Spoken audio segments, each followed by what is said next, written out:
दोस्तों आज के वीडियो में हम जानेंगे ग्रीन टी का बिजनेस कम पूंजी में बड़े लेवल पर बिना फैक्ट्री लगाए घर से कैसे करें।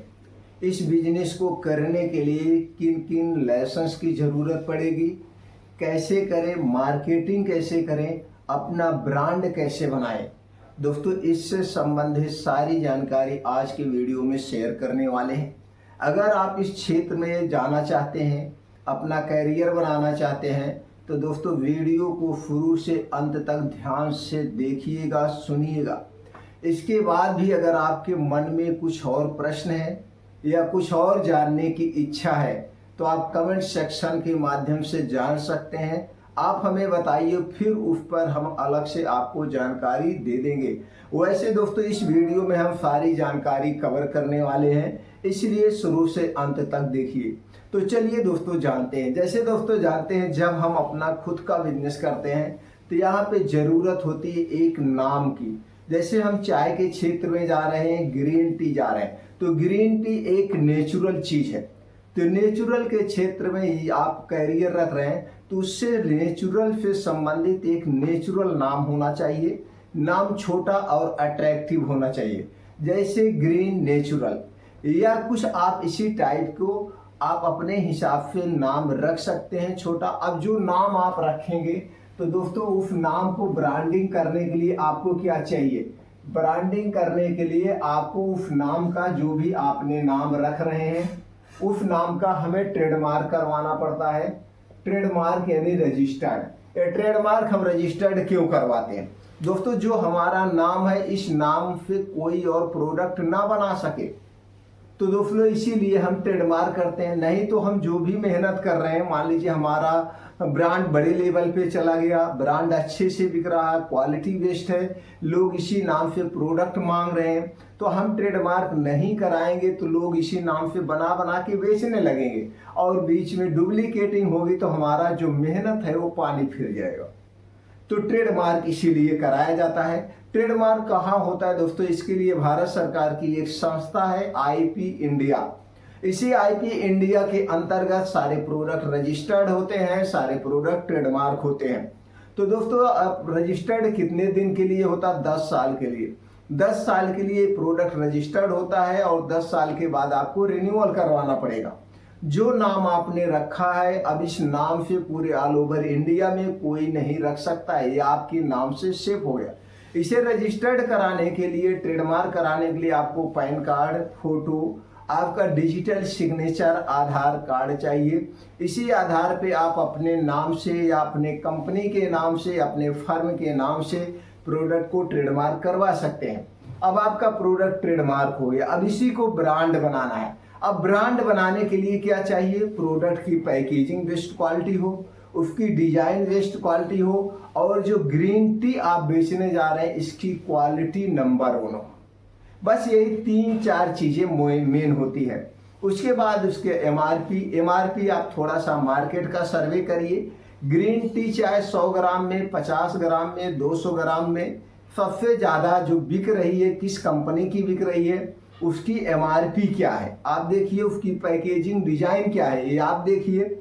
देखने के बाद उससे अच्छा अट्रैक्टिव पैकिंग डिजाइन रखिए और रेट उसी लेवल में आप अपना भी रख सकते हैं। ये हो गया रेट और पैकेजिंग डिजाइन की बात हम कर लिए।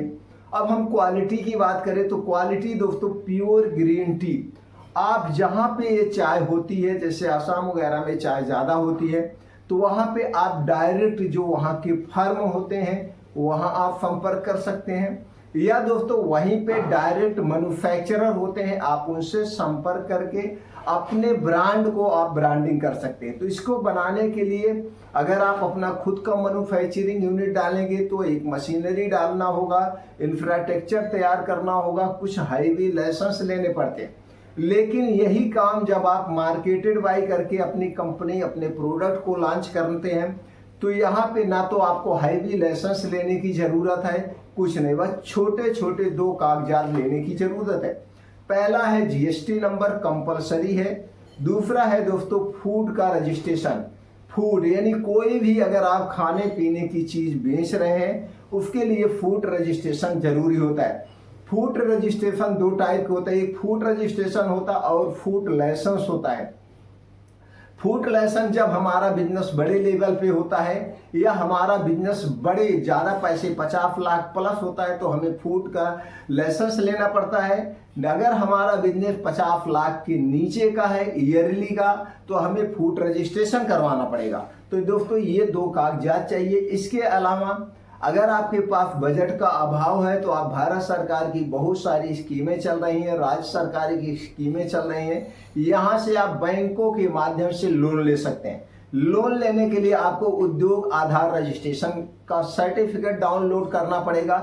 इसे आप दोस्तों जन सुविधा केंद्र के माध्यम से ले सकते हैं। अब आपके पास GST हो गया, FSCI रजिस्ट्रेशन हो गया, उद्योग आधार रजिस्ट्रेशन हो गया, ये सारे कागजात लेकर के और अपने बिजनेस का प्लान लेकर के आप जब बैंक के पास जाते हैं तो बैंक आपको उस स्कीम के अंतर्गत आसानी से लोन प्रोवाइड कर देती है। ये पैसे भी मैनेज हो गया। अब हम चलते हैं थर्ड पार्टी की प्रोडक्ट कहाँ से बनवाए बिना मैन्युफैक्चरिंग के। तो दोस्तों हमारे आपके बीच में दो टाइप की कंपनियां हैं, एक है थर्ड पार्टी मैन्युफैक्चरिंग और एक है कॉन्ट्रैक्ट मैन्युफैक्चरिंग। तो दोस्तों आपको जाना है थर्ड पार्टी मैन्युफैक्चरिंग के पास, उनके पास जाइए, आप उनसे बताइए हमें 100 ग्राम 50 ग्राम 200 ग्राम कितने पैक में आप बेचना चाहते हैं और यह पैकेजिंग आप कैसे रखना चाहते हैं, कांच में रखना चाहते हैं, प्लास्टिक के डिब्बे में रखना चाहते हैं या जिप लॉक में, कैसे आप रखना चाहते हैं, जैसे पैकिंग आप रखना चाहते हैं उसी हिसाब से वहाँ बात करिए और उतने ही ग्राम में आप उनसे थर्ड पार्टी प्रोडक्शन करवाइए। तो जो लाइसेंस जो कागजात आपके पास है यही कागजात देना पड़ेगा, इसी बिहेवियर पर आपका प्रोडक्ट बन जाएगा। अब वहाँ पे वो थर्ड पार्टी जो मैन्युफैक्चरिंग कंपनी आपसे पूछेगी आप कितना बनवाना चाहते हैं। तो अभी दोस्तों शुरुआत में ज़्यादा मत बनवाइए, थोड़ी थोड़ी बनवा करके आप मार्केट में लाइए, मार्केटिंग कीजिए। दोस्तों वहाँ से आपका प्रोडक्ट बन गया। अब इसे बेचने का दो माध्यम है, पहला माध्यम है आपका दोस्तों ऑनलाइन, दूसरा माध्यम है ऑफलाइन।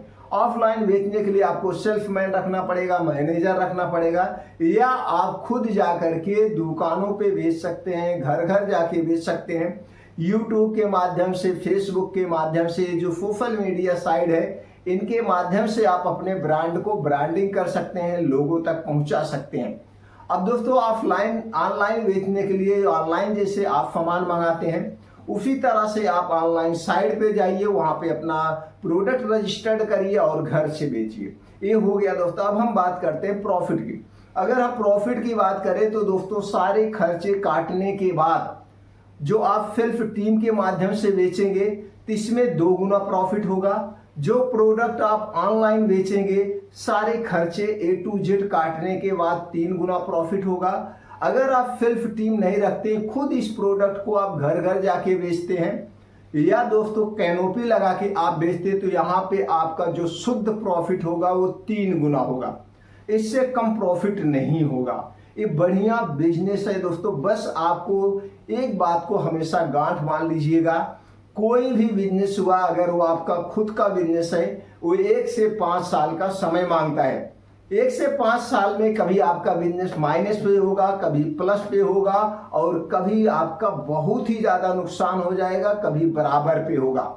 अगर आप इसी 5 साल में धैर्य बनाए रखें, चाहे नुकसान हो चाहे प्रॉफिट हो, आप लगे रहेंगे, 5 साल के बाद यही बिजनेस आपको 2 गुना 3 गुना 4 गुना के प्रॉफिट से प्रॉफिट होगा। क्यों होता है? क्योंकि दोस्तों इस 5 साल के बीच में आप बहुत कुछ सीख चुके होते हैं, मार्केटिंग करने का नॉलेज हो गया होगा, सब कुछ आप सीखते हैं, तब आप एक सफल बिजनेसमैन बनते हैं। तो जब भी कोई भी अपना खुद का बिजनेस करिएगा तो 5 साल का संकल्प पत्र लेकर, संकल्प कसम खा के आप जुटिएगा। दोस्तों मेरा विश्वास मानिए, आप भविष्य में कभी बिजनेस में फेल नहीं होंगे। दोस्तों अगर आप मेरी जानकारी से संतुष्ट हैं तो वीडियो को लाइक कर सकते हैं, अपने यार दोस्तों के साथ शेयर कर सकते हैं, जुड़ने के लिए चैनल को सब्सक्राइब कर सकते हैं। फिर मिलते हैं अगले वीडियो में।